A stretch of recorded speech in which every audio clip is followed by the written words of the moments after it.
Consideration is in order. Majority Leader is recognized. Mr. Speaker, on the part of the House of Representatives, I move for the consideration of the report of the Joint Committee and its accompanying resolution of both Houses number 1, proclaiming the candidates obtaining the highest number of votes for President and Vice President.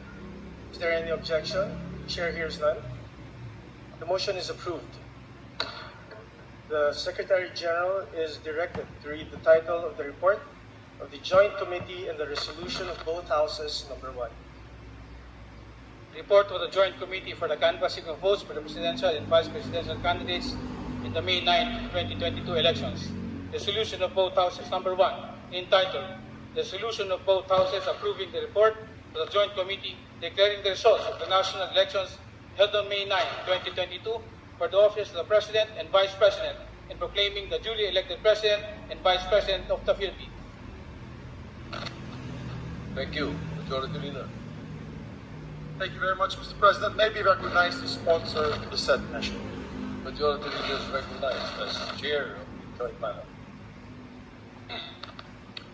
Mr. President, Mr. Speaker, distinguished colleagues in the Senate and the House of Representatives, ladies and gentlemen, what we have witnessed in the last national and local elections, for me, was one of the most credible, orderly, and peaceful in our elections history.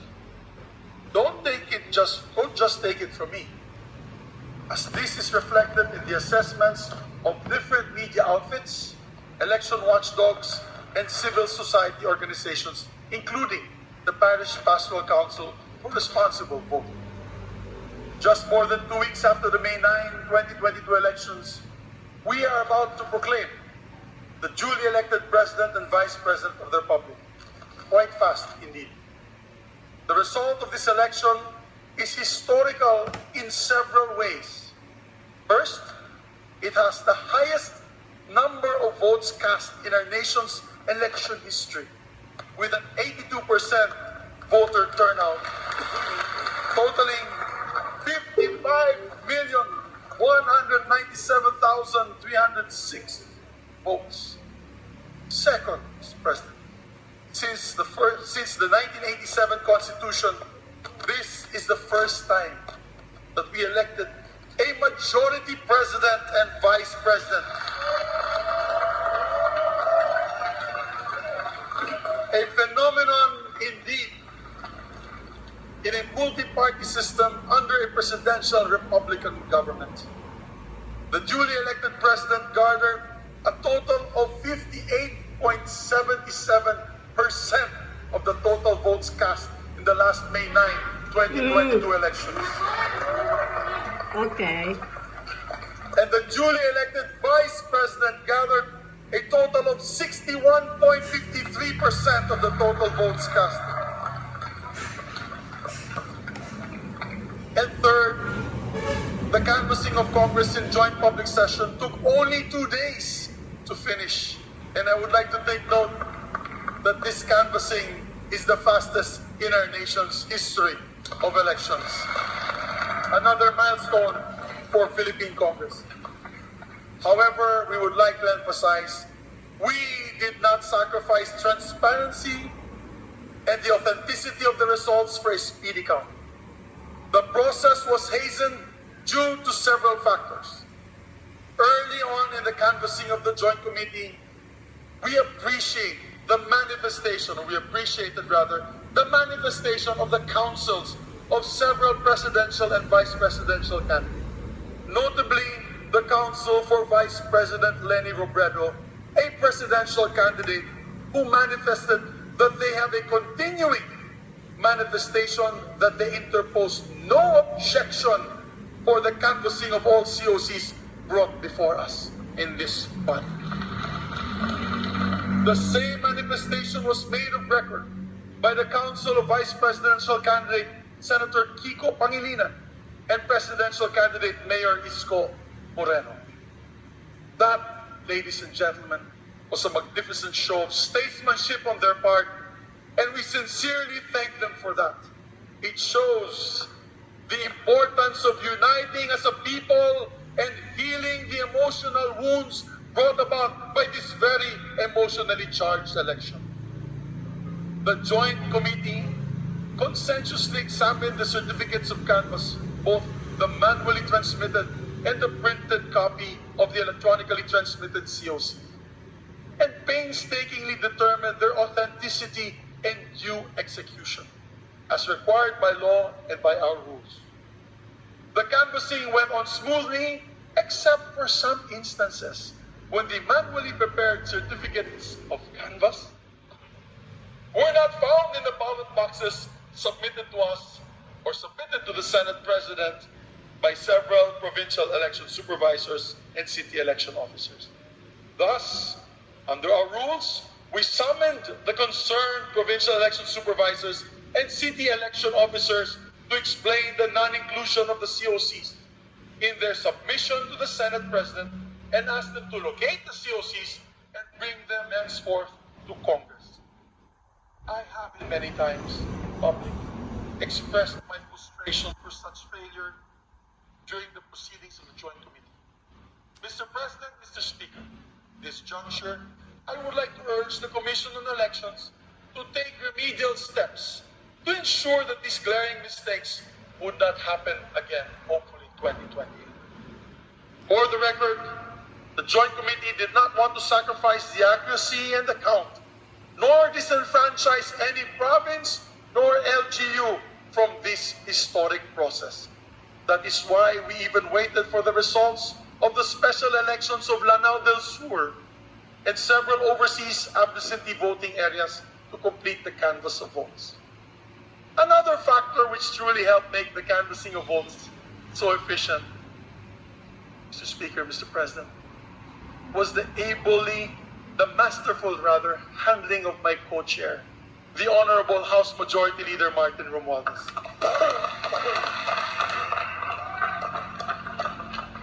I would like to say this, ladies and gentlemen. He never left his post throughout the proceedings, not even for lunch, not even for dinner, not even a bathroom break. He truly leads Congress by example, and I salute you, sir.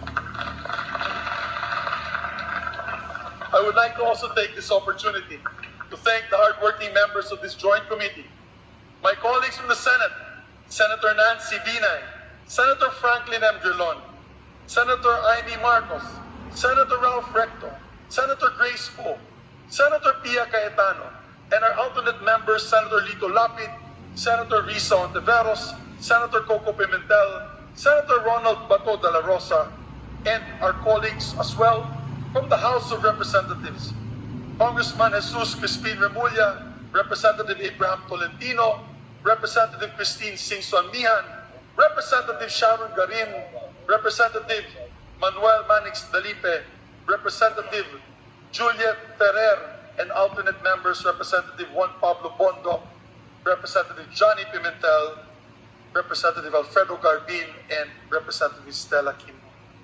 With that, Mr. President, Mr. Speaker, it is my distinct honor and privilege to sponsor the report of the Joint Committee on the canvass of votes for presidential and vice presidential candidates in this historic May 9, 2022 national and local elections.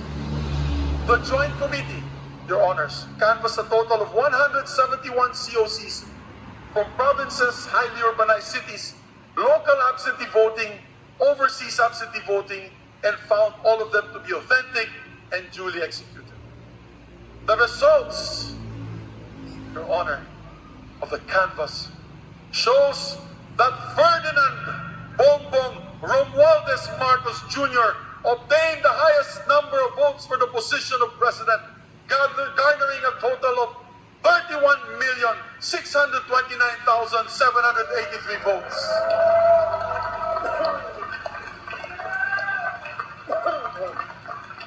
With a lead of 16,594,010 votes over the second place. On the other hand, Madam Inday Sara Zimmerman Duterte obtained the highest number of votes for Vice President with 32,208,417 votes. with a lead of 22,879,210 votes over her closest opponent. Allow me to add, Mr. President, matagal-tagal na rin po ako sa politika. Maraming eleksyon na rin po ang aking napagdaanan, both local and national elections. At ngayon lang po ako nakakita itong dalawang kandidato kapag nagmo-motorcade ay kilo-kilometro po ang taong nag-aabang. Sa kainitan ng araw at hindi alintana ang init. May mga rallies din po kami na kasaganan ay nag-uulan at nananatili po ang tao. Yan ang masasabi natin, umulan na tumaraw man ay kasama pa rin po natin ang ating mga kababayan. May mga kaugnayan po tayo na pamilya ang nag-aabang at nagdadala pang sariling baon para sa kanilang tanghalian. Mga galing sa kanayunan, Mr. Speaker, Mr. President, talagang nakakamangha at ngayon ko pulang nasaksihan na ganyan na pagtanggap sa ating mga kababayan sa ating dalawang kandidato. In this election, truly, Mr. President, Mr. Speaker, President-elect Bongbong Marcos and Vice President-elect Sara Duterte were truly rock stars.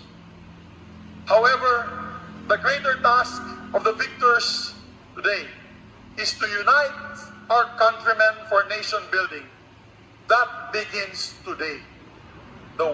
This weighs heavy on their shoulders. Mr. President, Mr. Speaker, Ecclesiastes 3 says, there is a time for everything. For everything there is a reason, and a time for every matter under heaven. Today, let me urge our kababayan, ating mga kababayan na nakikinig po na yun, that it is a time to heal from this divisive campaign. It is a time to respect the will of the majority of our electorate. And most importantly, it is a time to unite for the welfare and progress of our people and rally behind our flag and our country. Mr. President, with an overwhelming victory of our President-elect Ferdinand Marcos Jr. and Vice President Inday Sara Duterte, I am convinced that the Filipino electorate heeded the clarion call to unite for progress and to get out of the suffering caused by the COVID-19 pandemic. It is a resounding affirmation of the Filipinos' desire to move forward and jumpstart our economy. And finally, today is a triumph of our democracy. Mabuhay ang ating demokrasya. Maraming salamat po.